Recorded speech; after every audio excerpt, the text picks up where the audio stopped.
So Moondog Rex, Randy Colley, he's in the WWE. He's finishing his run as the Moondogs. It's my understanding he comes up with an idea for a new tag team. Is that correct? He was instrumental in it. Yes, he had approached me with a couple ideas. We put our heads together and tweaked it, and then with input from a couple other people, uh, we finally came down with, I would say, 75% of the character and the gimmick, and then that had to be tweaked and things added and things deleted. So yeah, but and it was basically after the Mad Max movie came out and was such a hit. So everybody seems to think that we stole it from the Road Warriors, but we really didn't. I mean, there was incidents and of course paint and things like that, and outfits were similar, but that wasn't our initial intent. No. You knew Randy from your Mass Superstar run? Yeah, I knew him. I know. Well, he was in the South too, but he had just finished up their very successful run as the Moondogs.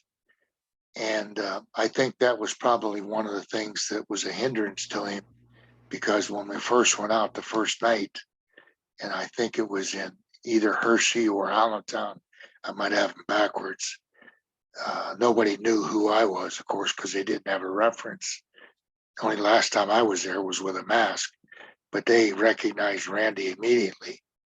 And from the day one, I knew it was going to work. It just wasn't going to work with him. So we waited till the next night, and there again, it might have been Hershey, it might have been Allentown. I don't remember the sequence.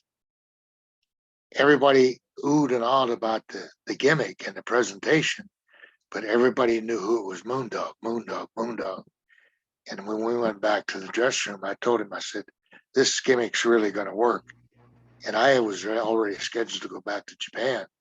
So I said, well, if you want to try it, fine. And he was gracious enough to step aside. He knew it wasn't going to work because they recognized him. And there again, he also had never done any interviews before. So he was a little skeptical about doing those. He always had a manager that talked for him. And there was going to be a time when we had to do interviews. And he didn't feel comfortable with that. So he graciously stepped aside. He said, no, I know it's going to work. And Vince offered him a position, a character to continue under another gimmick. Shadows? The Shadows, I believe. Yeah? Yes. Okay. Yeah. And they were a mid-card team, but they did very well. And then he left after probably about 6 months or a year or so. And I think he carried on a Detroit Demolition or something like that, but I'm not sure. That was on the independent scene. Now, Bill, how did you get hooked up with Barry? Well, we were when we decided that it wasn't going to work with Randy, not because of his work, it just wasn't going to work because people recognized him. And I sat with Vince, and we had discussed a couple other people, which I won't name. And I said, well, they're already here, or they were recently here. It's going to be the same thing as Randy. They're going to recognize him, whether it's Joe Schmo, the main event Joe Schmo, they're going to know it's Joe Schmo. It's not Demolition. So he said, well, then you select somebody. And in the meantime, I think Steamboat and Hebner had contacted Barry for wrestling because he was unhappy in the Mid-Atlantic area. So they approached me with his name, and I knew Barry through Ivan Koloff, never worked with him, but Ivan gave him a grade A recommendation, and everybody I talked to said that he was a honest, above board guy. So we actually met in Charlotte, and decided to go with it from there. Then I went to Japan, and Barry had some time off, and then when we came back from Japan, we started Demolition. I was at Ricky Steamboat's gym he was probably about 15 minutes from where I lived in Charlotte, North Carolina. And I was talking to Ricky, and Rick says, "You want to get into the WWF?" And I said, "Well, shoot, yeah, if I get a chance, I got to take it." I said, "Yeah, put in a good word for me." And then, so he says, "Yeah, I'll talk to Vince." And so then about a week later, Earl Hebner calls me up, and say, "Hey, Barry, how you doing?" Everything. He goes, "Hey, I'm going to talk to my brother." And his brother was the referee up there. He says, "I'm going to have my brother talk to Vince." So I got two guys working for me here to get me a job up there. And I wasn't really that excited to be in wrestling, but if I had a chance to go there, then it was like, yeah, let's do this. But I never thought anything would ever happen. And then, and I never watched wrestling or anything. I just said, I don't want anything to do with it. So I didn't even know about the Demolition. I haven't talked to Bill Eadie in probably 3 years, 2 years, something like that, and I never knew Johnny Valiant. So when, just all of a sudden I got back from the gym one day, and all of a sudden Vince calls me at my house, and, "Yeah, is this Barry Darso?" I said, "Yeah." He goes, "Vince McMahon here," and I'm almost thinking it's kind of a rib, Right. why would he be calling me? Right. So then we got to talk and everything, and he says, "Hey, how's your schedule?" And I said, "Schedule for what?" He goes, "Well, I'm going to fly you up. I need to talk to you about something."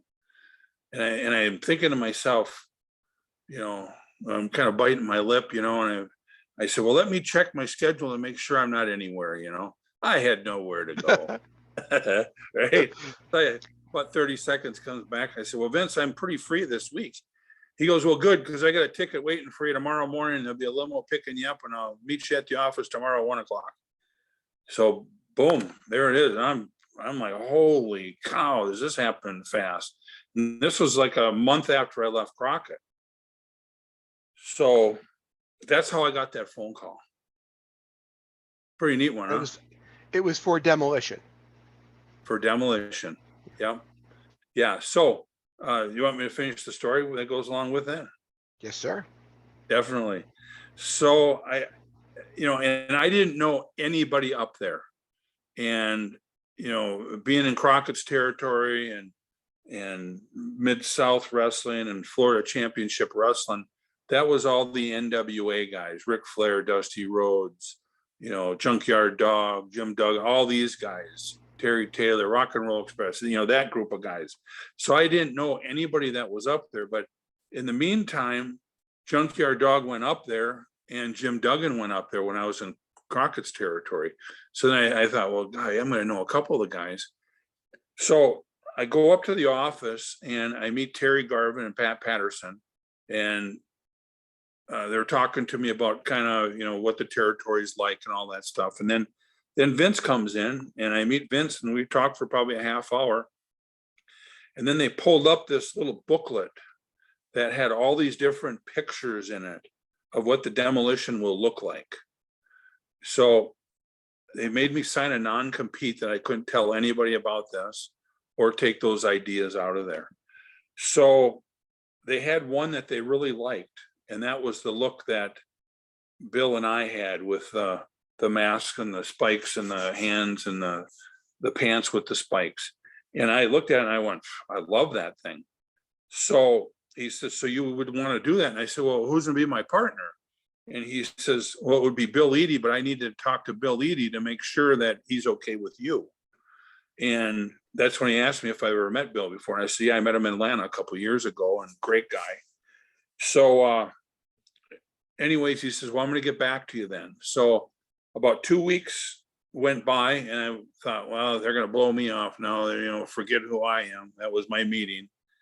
Well, about 2 weeks later, he calls back. He says, "Barry," he says, "I talked to Bill Eadie, and Bill Eadie's very excited about having you as a partner.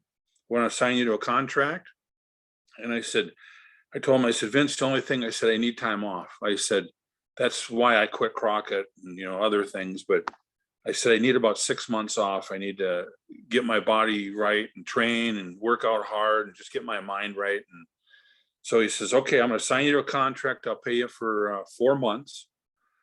And at the end of 4 months, then you start. And then you got your regular contract." So that's what happened. I was getting paid for about 4 months to be at home and train, get in shape. And I started WrestleMania when they were at in Detroit. I think that was when I started. 3. Yeah. So I wasn't wrestling or anything, but even though that's when I went in there and I started meeting all the guys then. They had a big party, and so I met them. And then about 2 weeks later, then I did my first TV.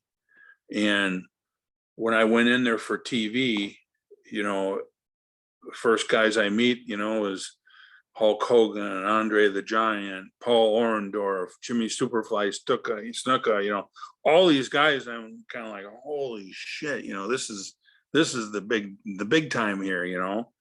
And thank God I'm with Bill, because Bill knew everybody and he already kind of buzzed everybody who I was and what I was. So I kind of, you know, I was the young boy. I was probably the youngest in the territory at the time.